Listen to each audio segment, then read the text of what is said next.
Hi, and welcome to Friday Focus Mental Health Matters. I'm Jane Smith. And I'm Danielle Dionne. And we are really excited and honored today because we have a special guest. My niece, Sarah Lentz, is here, and we're going to be talking about science of connectedness and 4 key areas where you can stay connected for your mental health. So we're really excited about it. And a little bit about Sarah. Sarah is so kind, compassionate, and truly a blessing to this world. She is a researcher, she is a spiritual counselor, and an officiant, and she's the owner of Science of Connectedness. In 2018, Sarah graduated from Harvard with a Master of Divinity. Her work through Science of Connectedness is based on the definition of spirituality she developed at UBC and Harvard, which equates spirituality with connectedness. Yeah, I just find it so interesting. I think you can help a lot of people, Sarah, and we are really honored you're here. So welcome. Thank you for joining us, Sarah. We are so excited to learn more how to take this dialogue and find ways that we can all be connected together. This is such an important conversation, and we are so excited that you're here. Tell us more. What are these 4 pillars? How did this come to be? Well, first of all, thank you so much for having me. I'm just so excited to talk with both of you and to share more about this not because I'm trying to promote my work, but because I think this is important knowledge that people need to know, and it can help our well-being and make our lives more meaningful. And so it's worked in my own life, and I hope I can help others. So to tell you more about my work, it's hard to even know where to begin, but I was studying psychology in my undergraduate degree, and I became really interested in how our spirituality is related to our mental health and our happiness and our flourishing in life. And when I talk about spirituality, I want to clarify, I'm not talking about Christian spirituality. I'm talking about spirituality in general, and I'll get more into what I mean, but any religion could fit into that, and also beyond religions as well. And so through that, I ended up proposing and publishing, ultimately with the help of a professor, a definition of spirituality, because there wasn't one that really seemed to be broad enough to encapsulate the experience of people who are religious and also the spiritual experiences of people who aren't religious. And so ended up proposing this definition all based on previous research. I kind of compiled it all together. And so started talking about spirituality as connectedness with a capital C. So this connectedness is this feeling of connection to something greater, and talking about how we experience it in these 4 areas. So one is connectedness with ourselves, personal connectedness. And that's knowing who we are as a person, feeling like we have a purpose in life, meaning in life. Maybe you meditate, things like that. Second one is community. Connectedness with community is so important for human well-being and flourishing. But on top of that, being connected to community can also help us feel more spiritually connected in our lives too. And then third is environment. So connectedness with the environment, also very important. Also a lot of research that shows that connectedness with environment helps with our well-being. And then the fourth one is connectedness with our orientation to the transcendent. And so what that means is, for a lot of people, that would be God. It's the way we relate to something that we think is beyond our understanding, something abstract. So yeah, for a lot of people that's God, but for some people that's a universal energy. For some people that's love. For some people that's karma. It's that abstract, can't really define it, something bigger that makes us feel like there is something that makes sense to us in this world, or something that makes sense of the world that we live in. And through that research, that ultimately brought me to Harvard. I worked on that definition while I was there. I spent 3 years studying and working at Harvard, and furthered that research. But through that, I really started to think more about this idea that there's physical health, mental health, spiritual health, those 3 things. And to think about those, we know as a society that our physical health is important. Even if we don't actually take care of our bodies, some of us don't, we know it's important. We know we should exercise. We know we should eat healthy, be good to drink lots of water, and mental health, like things that you guys are doing, these talks that you're doing, all like the different organizations that are trying to help with mental health right now, we are learning that mental health is also important. It's so important. And our mental health can affect our physical health can affect our mental health. Those two are connected. I like to add a third one in there. I like to say spiritual health is also that third piece. And what's interesting is spiritual health affects our mental health. Spiritual health affects our physical health. Mental health affects our spiritual health. Like it all is connected. And so when you think of it that way, you take this idea of spirituality as like connectedness with these 4 areas. I really like But those. what I've found, yeah, the 4 areas are, I think, just hearing what you're saying there, for me, I'm hearing ourselves, so being present, like with who we are and being connected with our exactly. core and our passion and our voice.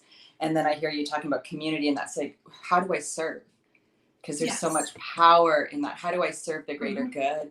And then when you talk about the environment, I think about my grounding, like how important it is to look at the soil and dig my feet in those roots and just feel that breath and the air and the wonder. And then when I think about I'm our community, or our orientation, that's what you said.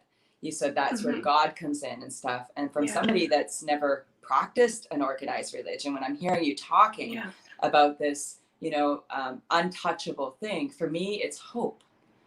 It's this idea of hope, and that's something common that all religions really provide, this hope. So I really appreciate these 4 pillars. How do you see these pillars, really all 4 of them, kind of the connectedness of them, helping an individual's mental health? Right. And so what's interesting is, I'm saying spirituality is connectedness with these 4 pillars. But what's interesting is that when you work on those 4 pillars and you work on having more connectedness in your life, I have found time and time again that people's mental health gets better.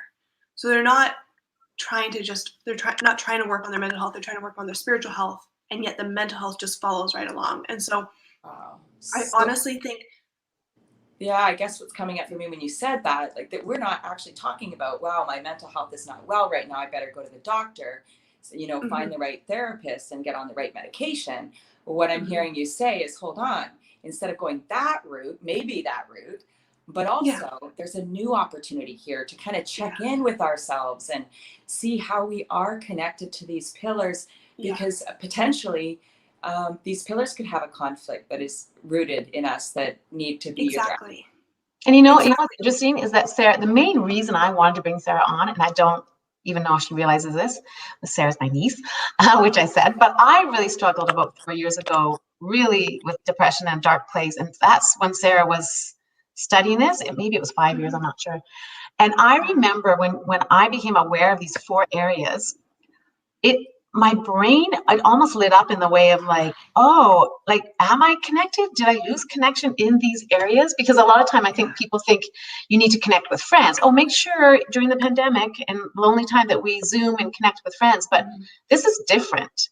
These are areas when you become aware and you think, did I lose connection with my community? Did I lose connection with a higher power? Or have I not been going outside? Like it changed me. And I don't think you even realized the effect you had on me. And it's so powerful. And that's why I wanted people to be aware of these 4 areas so they can actually consciously say, wait a second, did I lose connection within these areas? What a responsible prescription, right? Mental health, what a responsible prescription. So instead of needing to rely on a system to support us, we can look at how we are behaving in our lives and ways of just moving forward to have better health. It's really fascinating. And I have a story about that, actually, if you're interested. So my dad's a family doctor in Canada, and we went to a conference together on spirituality and medicine, and he was the medicine side, I was the spirituality side. It was a really interesting conference, but while there, we got to talking a lot about my research. And when he went home, he had a very interesting thing happen, which my aunt knows this story as well, which is a patient came in and they were struggling with depression, but it was fairly recent and new. And in talking to this patient, it turns out that they had been on a co-ed sports team of some sort, soccer, something, and their partner had also been on this soccer team. Unfortunately, their partner cheated with another person on the soccer team, and the soccer team chose those two over. This person lost their community, their partner, their community, their outside time, because their exercise time, like all in one, was suddenly not part of any of it. And they probably lost their faith. They probably lost their faith. Right. You feel like, yeah, like just felt so hurt, so betrayed, so everything, and then just wondering why they're depressed, right? So I went to my dad, and my dad went the typical route of what doctors are supposed to do in Canada, which is offer medication, because that is what is recommended for them to do. And I get it. Sometimes people actually have chemical imbalances that need prescriptions. I am not an anti-prescription person. I have a background in psychology. I understand sometimes there's need, but sometimes it seems like we've just lost our connectedness and we need to get that back. Sometimes having the medication helps you get to a place where you're able to get that back too. So I'm not anti-medication. However, this one patient said to my dad, I don't want medication. Give me something else. My dad was like, well, there's this new research coming out of Harvard. And but basically gave a connectedness prescription. It's so funny, Danielle, that you used that language, because that is what my dad did. What we now talk about a lot is actually wrote on a pad of paper, connect with like yourself. So he was like, try meditating, go for a walk outside every day, even if it's just 5 minutes. Find a new community. Maybe it's a book club. Maybe it's, just something that some event in the city that you can go join a knitting class or something, shows my nerdiness of knitting. But no, like find something else just to even be talking to people, connecting with people. Right. And then the fourth one is like the transcendent is what we call it, is he was a little like, well, were you religious? Are you religious? Do you have a faith in something greater? That's up to you. Leave that one in your court. But let's start with those first three. So the fourth one's tough to talk about.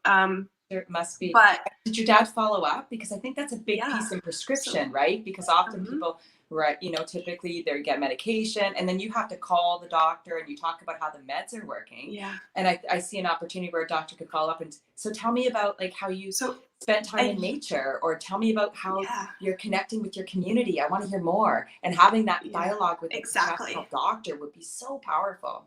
Yeah. So what actually happened is it worked so well with this patient that my dad then started talking about connectedness with every single one of his patients, whether they were like that was on antidepressants or anti-anxiety medication. And a year later, we actually presented the research at the same conference that had started the conversation a year before, because everybody felt better. Some people ended up lowering their doses, and most of them lowered or stayed the same, but nobody got worse. And in fact, let me think about this. It's been a few years since I've thought about it. Everybody lowered their dose or didn't have to go on antidepressants, except for the one person who came back a month later and said they hadn't had a chance to try it. Wow. And it's making them aware. When you become aware, you don't think about those 4 areas. You get lost in your brain, in your thoughts. You end up feeling depressed. You feel down. You're in bed. You don't even want to get out of bed. No one says, are you connected? Like, get out and go for a walk in nature. Like, get connected. Like you say, community. Join another team. Join a volleyball team. Join something. Make yourself. Start with one, right? Start with one. Just one thing, one small behavior. And that's where I work. I work more in like the social environmental intervention on behavior. With parents in conflict. And I asked them, like, we have our thoughts and feelings, and Jenny and I always mention this, our thoughts and feelings might not be facts, but our behavior, we can control that. So when I'm hearing you say is your dad prescribing this created an opportunity to think about the behavior that was causing all these reflections. So now new opportunity to behave differently. And then this follow-up in my work, I see parents adjusting their behavior, and they have kids and family members on medication. And over time, when the conflict and the behavior changes, I see the same thing. Oftentimes medication reduces, or they come off medication, and there's new behavioral patterns and habits that create wellness and happiness. So You know what's interesting is Danielle and Sarah, is for parents to be aware of these 4 connections, so that so that their children, as they are growing up, are connected in these areas. Because right now, especially during the pandemic, so much screen time and things happening, and kids can get down too, and and then the family suffers. So if they're like, okay, we got to make sure that they are connected, even getting them out volunteering in their community, and or outside for nature walk. Resilience, protective factors to help kids to have the skills of resilience if there's adverse experiences in their lives. So building community and having supported adults in their lives that are, nurturing for them. So these 4 areas are definitely ways I think parents can, look at to help kids and themselves change behavior. I wonder if you could tell us, Sarah, more about how to optimize. So we have these 4 areas, and how do we optimize this connectedness? Like, how do we put it into action? Yeah, so there's a few different things I would say. One is that you don't necessarily need all 4, and that might be a controversial thing to say, but my experience is watching people, everyone tends to be slightly stronger in one area over another. So maybe they're very connected to their community. Maybe they're they feel very connected when they're in nature, and that is the most restoring to them. Maybe they feel the most connected when they are meditating, and that's the most restoring. So there's and sometimes people so I can think of someone with a lot of faith in God, maybe Christian faith specifically, that I think of my sister-in-law actually sometimes is that would probably be her strongest, is that connection with God for her. And so, but for other people, maybe it's, again, love, something else. It's not necessarily that, but that for her is her strongest. And it's different than mine. That's not my strongest by any means. So what I'm saying then is optimizing where you feel the most restoration. For my daughter, it's when she's feeling just anxious or whatever, or just not well or disconnected, it's going into the mountains. Like when you said that environmental thing, I immediately thought of my baby girl Dylan, and I was like, wow, I remember early on her dad taking the kids out camping and seeing her, it changed, it relaxed her, these hikes, and now she goes for runs in the mountains with dogs, or she'll go for a walk by herself, and she's so brave out there. It's a whole being that she shines in that environment. And I really I'm interested to know more about how we everyday people can have conversations about this, or how do we know when somebody is disconnected? Right. I mean, so I will say just one more thing is that even though we're all stronger in one area, it never hurts to broaden your horizons and encourage those other areas as well, particularly in the pandemic when community wasn't. So say you're really strong in community, but community suddenly isn't really possible. Try to engage those other areas, and maybe by doing all 3 of the other areas, you'll be able to balance out the loss of the community during that time, right? Well, that makes sense. Does that make sense? So, so that kind of helps optimize it for people. But then, sorry, Danielle, what was your question? How do we know when people are disconnected? How do we talk? How do we start conversations about this? I mean, I think it's so often religion has been considered that taboo topic. Don't talk about politics, don't talk about religion, and I think by broadening it to spirituality, that sort of helps, but by broadening that to connectedness, I feel like that opens up the conversation in an easy way where I can talk to my sister-in-law who is, a very devoted Christian, and we can have a conversation about connectedness and spiritual lives, and we don't have to have the same beliefs in any way. Nice. Which really helps. So that helps. Another thing is just, I actually think that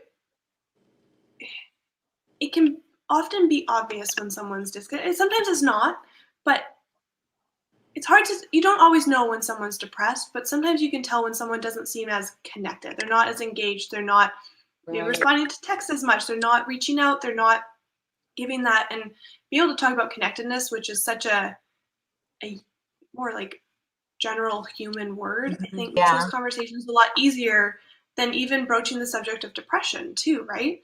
Hey, are you feeling connected in your life right now? Are you feeling disconnected? It's really easy to be like, I'm feeling disconnected. It's hard to be like, I'm feeling depressed. And so so interesting. I'm hearing creates- this connection saying, I'm hearing you talk about how disconnection is so much. When you see it, it looks like somebody's struggling with their mental health. So it's almost like this, you know, instead of going to the model of disease and mental health, it's dis-ease, you know, this connection, dis-ease. You're not eased, you're not relaxed. And that's a really profound way of addressing mental health is, hey, what's disconnected about this person and how can we connect them to their greater good in some way, whether it be with the environment, or their community, or their spiritual health.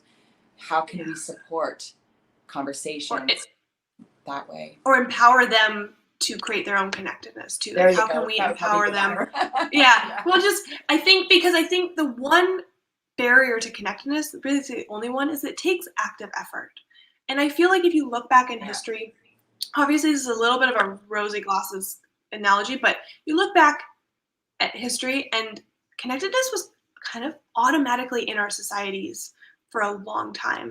Even you go all the way back to early settlements that you were connected with the community. You often had a shared faith in something greater. You were outside a lot because we had to get our food, all that kind of stuff. And often a lot of silent time. It's not like there was music or podcasts or TV shows or Netflix to just zone out in front of all the time. It was a lot of silent moments, community moments, environment moments. And then the more and more society has evolved, especially I would say last century, especially in the last even few decades, it is possible, especially this year, the pandemic has basically proved what I've been saying for a few years, is it's possible to not leave your house now. We can have grocery deliveries. We can work from home. We do not have to go outside. We do not have to see other people. You could be a programmer working from home and get everything delivered and literally never talk to a single other person, except for maybe a work-related call. Suddenly, you're not connected in any area anymore.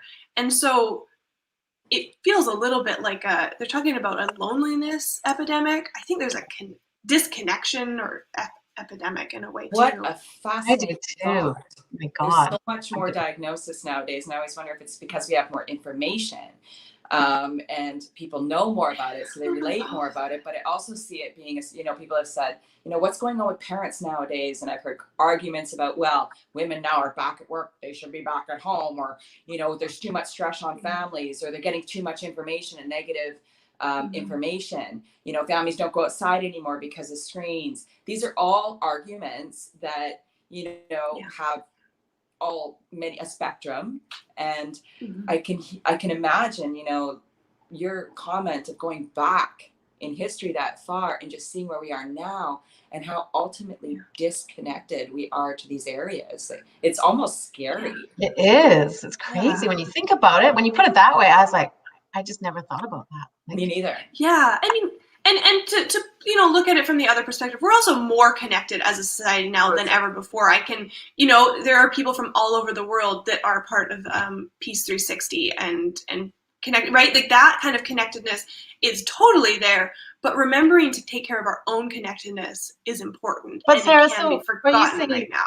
But you're saying, so like now with things like this, we're connected mentally, like we can be mentally stimulated, we can do Zooms and we can have meetings, but it's more that inner heart emotional connect that people are losing, because you can't really get that on Zoom. You need to be connected in those 4 areas on a more, I mean, it's even too, right? So I'm hearing the heart and the thinking, but also I'm hearing like this work is action. So behavioral. To reach out to people, to take the courage and build your own connectedness. So that active piece really resonates, that it connects your heart, your mind, and your behavior. Yeah. And that's the one barrier, is if you can figure out how to make that active effort in your life, the connectedness it becomes a nice self-fulfilling loop where then you're connected and you want to make this. But it's sometimes hard to make that first step. But if you can make it easy, say a 5-minute walk a day, or 2 minutes standing on the porch breathing the fresh air, even just something as small as that can help to restart that system and help you feel better. And do you know what's interesting? I don't know if Sarah remembers this, but when I was really struggling in that dark time, I have a dog, thank goodness, and I was so dark in that dark place. I mean, just getting out of bed, but I would take her to the dog park, and I would walk in that dog park, and I would be so happy. I would be so happy. I did never want to leave the dog park. And when Sarah was studying this, I was in the dog park one day and I thought, oh, why am I so happy here? And I looked around, I thought there's community. There's all these people that come together every morning at the same time. They walk together, they share. And We're out in puppies nature. and dogs. We're out in nature. There's trees everywhere. Sometimes the sun would come through and you felt almost a spiritual connection. It was so beautiful. And then I had a purpose. I had my dog. It's something I had to do. I was looking after it. And it connected me in those 4 areas. And I would feel so good. And then I would look at the gate and I'd be like, oh no, I have to go back out to the, and I thought it was like leaving this area where all those 4 connectedness areas that you talk about were there. Is it interesting? It is so interesting you said that, Jane, because I have a friend of mine that was having a hard time last summer with the pandemic, and really got to a dark place. And neither of us have a dog. We're both downtown Vancouver in condos, and both of us love dogs. And you know where we ended up? Our favorite spot in the summer was the dog beach. We would sit there and watch smiling dogs for hours in the water, and we'd leave there feeling totally rejuvenated. We would get our dog therapy and our, so there's something so special about putting ourselves and behaving and putting ourselves, I guess, in places where we feel joy, right? Yeah. So I like that idea of like, connecting what your experience is and going, hey, if it's just one small thing, you don't have to have a dog. Go to a dog park, like go to places where you see smiles that resonate, and surround yourself with that kind of pleasure. Mm-hmm. Absolutely.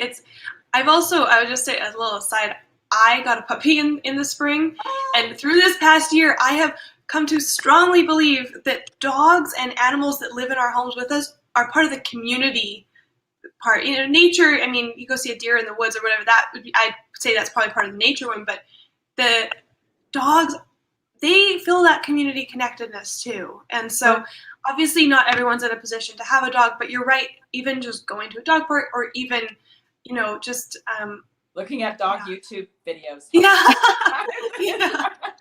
Anything that makes you feel. Congratulations on your new puppy. Thank you. Yeah.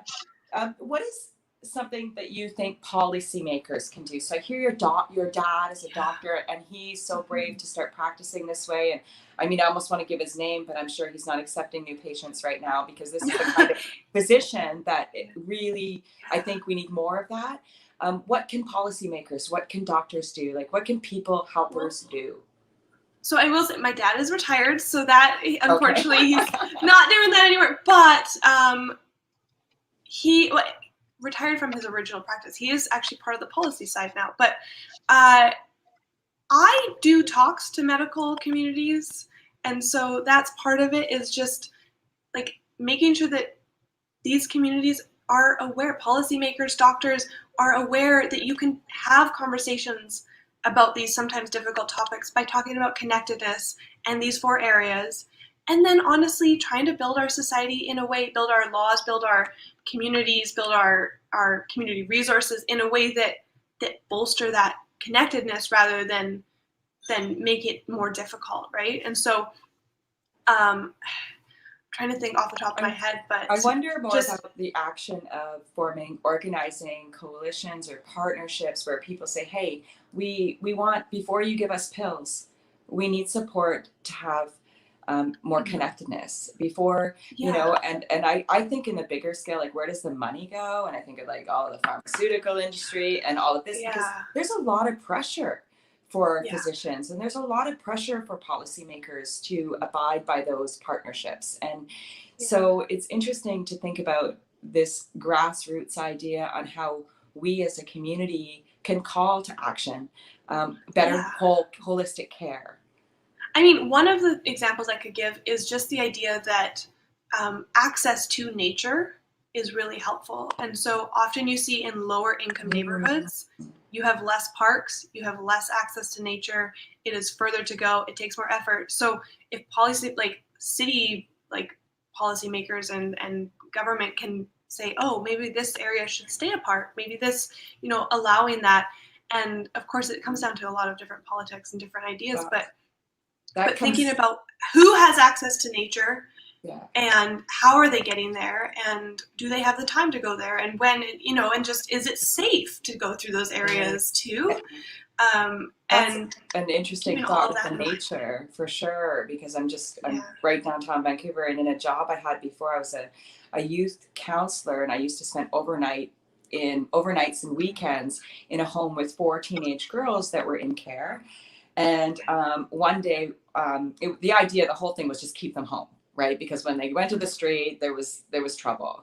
And so keep them home, find something you can do at home with them. So one day I decided we're getting up early, and we went to Walmart, and we all bought like little Dora fishing rods, and like got a bunch of gear together, and I took them out to Bunsen Lake, and we sat on a dock there. And these girls had never experienced fishing, or well, maybe a little bit in their lives, but it was such a day that I'll never forget, because after that day, the conversation was about that day. Can we go again? Can we, and they didn't have the experience or access because they didn't have cars. They didn't have parents taking them out into the lake, and honest, that is really resonating with me right now as something that was super healing in my experience working there. So powerful. Wow. That's amazing. And the whole thing is bringing the only thing you can really do is bring awareness to this. Yes. Bring awareness for doctors, physicians, people. That's what you have to do. Keep talking about it, put it out there. Yeah. That's why we have you on today, because you're amazing. So Sarah, what's coming up for you? Like, you've been doing talks with the medical industry. You did your degree at Harvard. You are doing all kinds of work around this. You started your company. What's coming up? How can we get a hold of you? Tell us about what's coming up. Yeah, that is a great question. So I think my aunt mentioned at the beginning, I own my own company, Science of Connectedness, and you can go to scienceofconnectedness.com. I think, there it is at the bottom. And check it out. It has a lot of information about research-based, I call them spiritual tools, also more information about my definition. I do private, I call it spiritual counseling. It's like, I joke, it's like talking with a friendly pastor with no theological restrictions. If you believe in anything, no judgment. We're going to talk about what works for you in your life. And then on top of that, I also do, will work people through the connectedness framework of how do we support this more in your life? What can you try? What were you doing in the past? What are you not doing right now that you used to do? Or what are you doing right now that's working? How do we increase that and make it better in the future? So Sarah, you do virtual, you're doing virtual working with people, the spiritual. Generally, I would love it to be in person, but between the pandemic and the fact that my clients are all over the world, it ends up being more virtual, but it doesn't it's virtual, but then they're doing the connectedness and the connecting in their communities and in their hometowns. So that works. Okay, and people can find being interested in learning more of your inquiry skills. They're going live soon and going to be talking to folks that call in, and we're mobilizing conversations forward to taking next steps and creating goals of behavior that can put action items on the table for wellness. So I can imagine that your talk to our team would be so helpful in the learning. Yeah, well, anything I can do to help support. I love giving talks to organizations and whatnot to just make sure this is more known. I just feel like the more people that know about this, the healthier society will be. And so it's true. That's my goal. And then I will say one quick thing is that as part of Science of Connectedness, a little branch off, I'm starting a podcast based on all of this research. It should be launching sometime in the next month. I'm very excited. That will be called Connected Collective. But you can go to scienceofconnectedness.com. I will post about that on there when it is launched. So thank you so much for having me on here today. So people can go, we'll put your website in the comments so people can actually click on it, the Science of Connectedness, and they can find you there if they want to reach out. Right. And then we have your podcast coming soon. So that's exciting. Thank you so much, Sarah. Honestly, it's been amazing. You have so much value.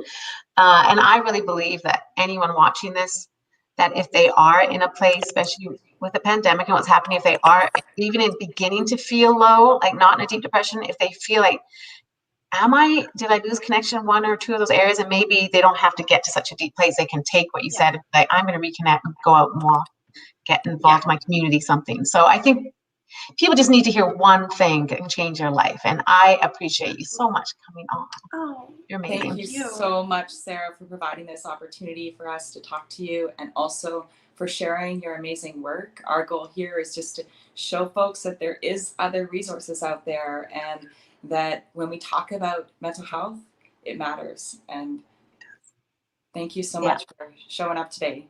Awesome. Yeah. Okay, thanks everyone for watching. Thanks, Sarah. Thanks, Danielle. Bye.